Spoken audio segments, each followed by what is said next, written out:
ओम शांति।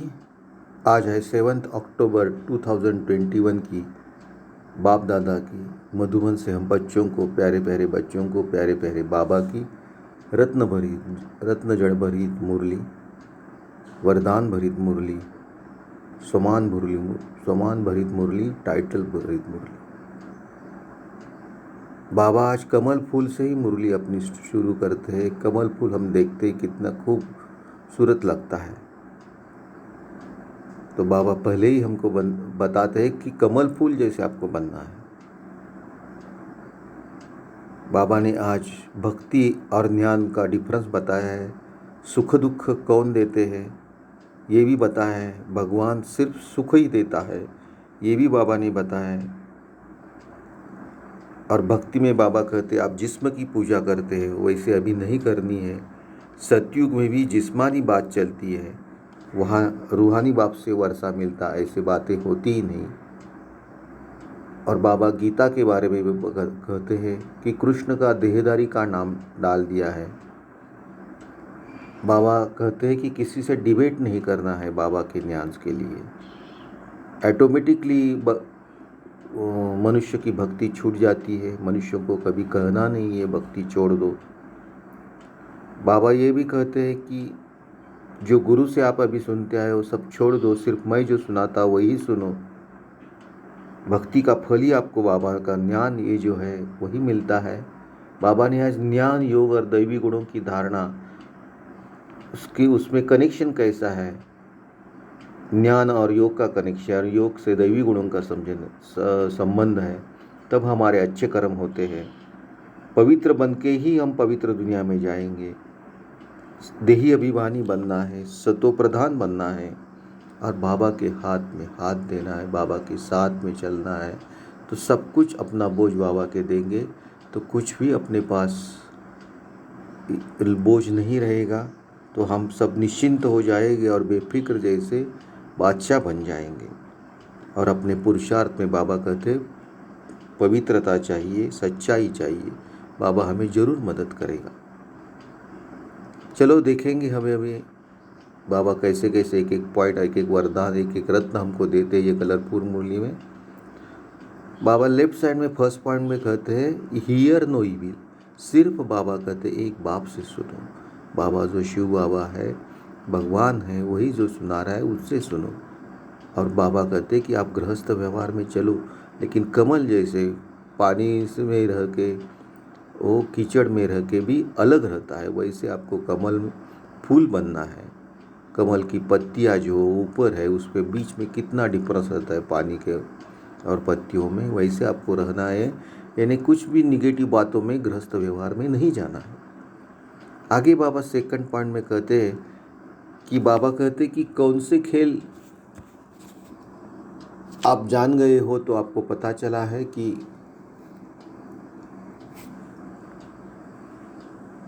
आप उसी से मूझ नहीं सकते हैं। तो बाबा कहते हैं कि सुख दुख का खेल और भक्ति और ज्ञान का खेल आपको पता चला है, इसीलिए आप अभी मूंझते नहीं हैं। बाबा कहते कि भगवान कभी दुख नहीं देते, ये भी आपको पता चला है। और दुख हरता और सुख करता बाबा है। जब सब दुखी होते हैं तभी बाबा आते, तभी शिव परमात्मा आते, तभी भगवान आते हैं और वो हमको लिबरेट करते हैं। तो बाबा कहते ये सब आपको सुख दुख का खेल समझ गए तो आप मूंझते नहीं कभी बच्चे। आगे बाबा कहते हैं भक्ति में आप जिस्म की पूजा करते हैं। बाबा कहते हैं मनुष्य और भगत आप ना खुद को समझो, आपको खुद को आत्मा समझ बाप को याद करो। आत्मा भाई भाई है और मैं परमात्मा हूँ, ये ध्यान में रहे। सिर्फ आत्मा समझ के मुझे याद करो। बाबा कहते लक्ष्मी नारायण देहधारी है, उनके बच्चे भी है, जिस्मानी बाप से वर्षा लेंगे। सतयुग में बाबा कहते जिस्मानी बात चलती है, वहाँ ऐसे नहीं कहेंगे कि रूहानी बाप से है वर्षा नहीं मिलता या वर्षा मिलता, ऐसे कभी बात ही नहीं हो सकती, क्योंकि वहाँ जिस्मानी बात चलती है। मिडल में बाबा फर्स्ट पॉइंट में कहते हैं कि गीता में जो ज्ञान कहा है वो स्पिरिचुअल नॉलेज उसको समझते हैं। और वहाँ कृष्ण का नाम डाल दिया है, देहधारी का नाम डाला है। बाबा कहते मनुष्य में ये नॉलेज नहीं है। और बाबा जो कहते कि डिबेट करते हो कहो भक्त, जब कोई करते हैं तो उनको कहो ये भक्ति का ज्ञान है। हम बाबा से ज्ञान मार्ग से ले रहे हैं। बाबा कहते कि गुरु बहुत किए आपने, उनको छोड़ दो, जो अभी मैं सुनाता हूँ वह सुनो। क्योंकि भगवान खुद कहता है कि भगवान का नाम ही निराकार है, उनका नाम शिव है। और वो खुद आके अपना परिचय देते हैं और अपनी जो रचना करते हैं उसका आदि मध्य अंत का परिचय देते हैं। बाबा ने बीच में एक सुंदर सा गीत हमको कहा है, ये कौन आया आज आया सवेरे सवेरे, कि ये कौन आज आया सवेरे सवेरे।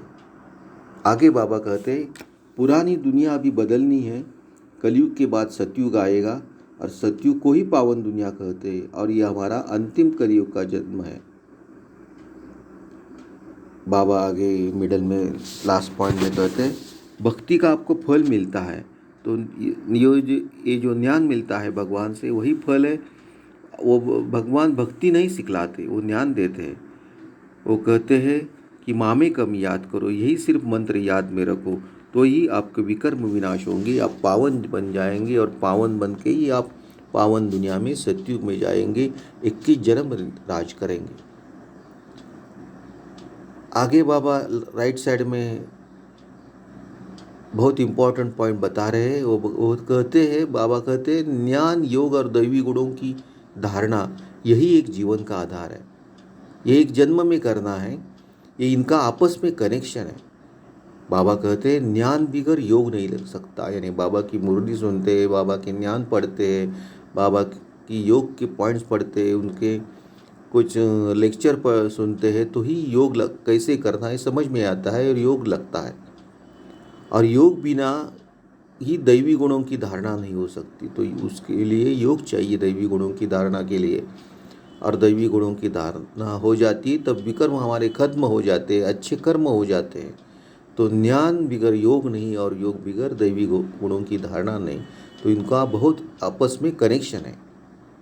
बाबा कहते हैं योग में मनुष्य योग बहुत सिखलाते, योगाश्रम में भी सिखलाते हैं, परंतु वो प्राचीन योग नहीं सिखलाते। सिर्फ बाबा ही प्राचीन योग हमको सिखलाते हैं। बाबा कहते हैं आत्मा समझ के मुझे बाप परमात्मा को सिर्फ याद करो, तो आप सर्व नष्ट हो जाएंगे, आपको विकर्म विनाश होगा, आप पावन बन जाएंगे। आगे बाबा कहते हैं कि जो पवित्र बनेंगे वही पवित्र दुनिया के मालिक बनेंगे। आपने बहुत गुरु किए, उनको छोड़ दो और मैं जो सुनाता हूँ वही सुनो। तो आगे बाबा धारणा में फर्स्ट पॉइंट में कहते हैं सिर्फ एक बाप से सुनना है, रूहानी बातें सुननी है, दूसरी बातों का वाद विवाद भी नहीं करना है, डिबेट नहीं करना है। सेकंड पॉइंट में बाबा धारणा में कहते हैं ध्येय अभिमानी बनने की प्रैक्टिस करो। ध्येय अभिमान छोड़कर देही अभिमानी बनने की प्रैक्टिस करो। सतो प्रधान सिर्फ बाप की याद से बनेंगे। तो अभी आगे बाबा का हाथ हमारे सर के ऊपर है, ऐसे समझ के बाबा का रत्न भरित वरदान लेंगे। बाबा आज वरदान में देते, हमें बच्चों को देते हैं, प्यारे प्यारे बच्चों को। बाबा कहते बाप के हाथ और साथ की स्मृति से मुश्किल को सहज बनाने वाले बेफिक्र व निश्चिंत भव। बाबा उसका एक्सप्लेनेशन देते हैं, जैसे किसी बड़े के हाथ में हाथ होता है तो स्थिति बेफिक्र व निश्चिंत रहती है, ऐसे हर कर्म में यही समझना चाहिए कि बाप दादा मेरे साथ है, तो सभी बोझ बाप के ऊपर हम रखेंगे तो हल्का हो जाएंगे। और बोझ उतारने और मुश्किल को सहज करने का साधन ही है बाप का हाथ और साथ। तो लास्ट में बाबा स्लोगन में कहते हैं पुरुषार्थ में सच्चाई हो तो बाप दादा की एक्स्ट्रा मदद का अनुभव करेंगे। हमारे पुरुषार्थ में दिल से सच्चाई चाहिए। बाबा को हम याद करते हैं, बाबा हमारे लिए क्या क्या करते हैं, बाबा ने हमको कैसे उठाया है, इतने लोगों से हमको अच्छा ज्ञान मिलता है, हम भक्ति से भटकने से दूर हो गए, तो उसके लिए जो पुरुषार्थ करते हैं तो उसमें सच्चाई हो तो बाबा हमें ज़रूर मदद करते हैं। देखो आज बाबा ने हमें कितने कितने अच्छे अच्छे वरदान दिए, रत्न भरी पॉइंट्स दिए हैं। तो बाबा के सब पॉइंट्स हम एक बार फिर रिवाइज करेंगे कि कमल फूल हमको बनना है, सुख दुख का खेल हम जान गए हैं, सिर्फ बाबा सुख ही देते हैं, हमको जिस्म की पूजा नहीं करनी है। आत्मा आत्मा भाई भाई है, आत्मा समझ के परमात्मा को याद करना है। हम अभी सतयुग में पावन बन के ही जा सकते हैं। सिर्फ शिव परमात्मा का ही सुनना है, जो निराकार है, शिव बाबा है। हम और ये इस गीता में जो स्पिरिचुअल नॉलेज है उसमें कृष्ण का देहधारी का नाम डाल दिया है। ये नॉलेज मनुष्य जानते नहीं है। डिबेट कहीं नहीं करना है, और ज्ञान पे बिगर योग नहीं, और योग के बिगर दैवी गुणों की धारणा नहीं। ये मेन पॉइंट एक आप आज ध्यान में रखना है। सब गुरुओं का छोड़ देना है, सिर्फ बाबा का सुनना है, सिर्फ एक बाबा को याद करना है, देही अभिमानी बनना है, और बाबा का हाथ और साथ अपने साथ रखना है, तो बेफिक्र और निश्चिंत बन जाएंगे। और हमारे पुरुषार्थ में सच्चाई रखनी है, तो बाबा की ज़रूर मदद होगी। बाबा को दिल से प्यार से याद करना है। मेरा बाबा मीठा बाबा, मेरा बाबा मीठा बाबा, मेरा बाबा मीठा बाबा। ओम शांति। बाप दादा को समर्पण।